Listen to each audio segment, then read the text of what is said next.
गर्मियों की तपती दोपहर में सूरज अपनी पूरी तेजी से चमक रहा था।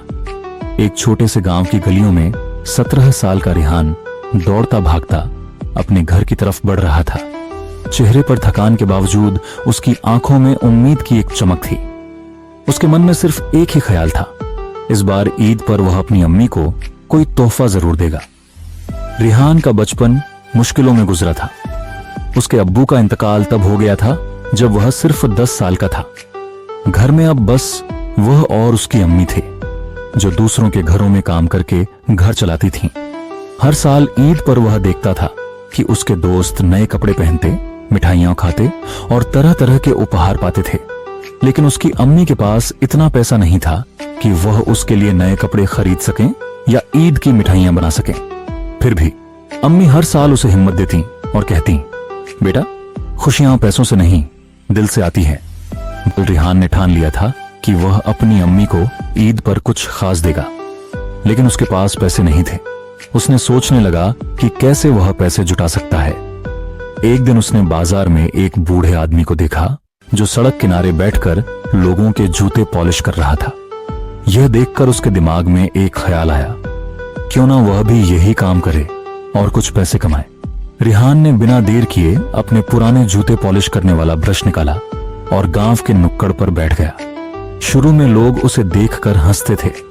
कोई कहता, अरे तुम यह काम क्यों कर रहे हो? तो कोई कहता, यह तो अमीर बच्चों का काम नहीं। लेकिन रिहान को किसी की परवाह नहीं थी। वह जानता था कि उसकी मेहनत बेकार नहीं जाएगी। धीरे धीरे लोग उसके पास आने लगे। पहले दिन उसे सिर्फ 10 रुपये मिले, लेकिन उसने हिम्मत नहीं हारी। अगले कुछ दिनों तक वह सुबह से शाम तक काम करता रहा। धीरे धीरे उसने इतने पैसे इकट्ठे कर लिए कि अपनी अम्मी के लिए एक नई साड़ी और मिठाई खरीद सके।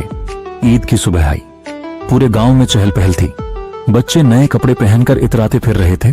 घरों में तरह तरह की मिठाइयों की खुशबू फैल रही थी। लेकिन रिहान की असली खुशी उसके दिल में थी। उसने अपनी अम्मी के सामने एक छोटे से पैकेट में साड़ी और मिठाई रखी।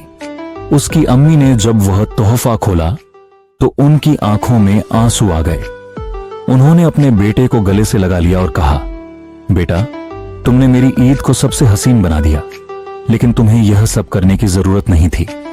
तुम्हारी मेहनत और प्यार ही मेरे लिए सबसे बड़ा तोहफा है। रिहान ने अपनी अम्मी की आंखों में खुशी देखी और उसे एहसास हुआ कि असली ईद वही होती है जब हम दूसरों की खुशी के लिए कुछ करें। उसी दिन उसने अपने दोस्तों के साथ मिलकर मोहल्ले के उन बच्चों के लिए भी मिठाई खरीदी जिनके पास ईद मनाने का कोई साधन नहीं था। एक छोटे से लड़के अयान ने उससे कहा, भैया, क्या सच में यह मिठाई हमारे लिए है? हमारे घर में तो ईद की मिठाई कभी बनी ही नहीं। रिहान ने मुस्कुराते हुए उसका हाथ पकड़ा और कहा, हाँ, ईद सबके लिए होती है। खुशियां तब बढ़ती हैं जब हम उन्हें दूसरों में बांटते हैं। उस दिन पूरे गांव में रिहान की तारीफ होने लगी। सबने महसूस किया कि सच्ची खुशी पैसे से नहीं, बल्कि दूसरों के चेहरे पर मुस्कान लाने से आती है। रिहान की यह ईद उसकी जिंदगी की सबसे यादगार ईद बन गई। उसने न सिर्फ अपनी अम्मी को खुश किया, बल्कि गांव के कई गरीब बच्चों के चेहरे पर भी मुस्कान लाई। उसकी अम्मी ने उसे गले लगाते हुए कहा, बेटा, इस दुनिया में दौलत से बड़ा कोई खजाना नहीं, लेकिन इंसानियत सबसे बड़ी दौलत है। तुमने आज वह दौलत कमा ली है। रिहान मुस्कुराया और खुद से वादा किया कि आगे भी वह हमेशा दूसरों की मदद करेगा, ताकि उसकी तरह किसी और को भी अपनी ईद खास बनाने का मौका मिले। खुशियां तब बढ़ती हैं जब हम उन्हें दूसरों में बांटते हैं। यही असली ईद का तोहफा है।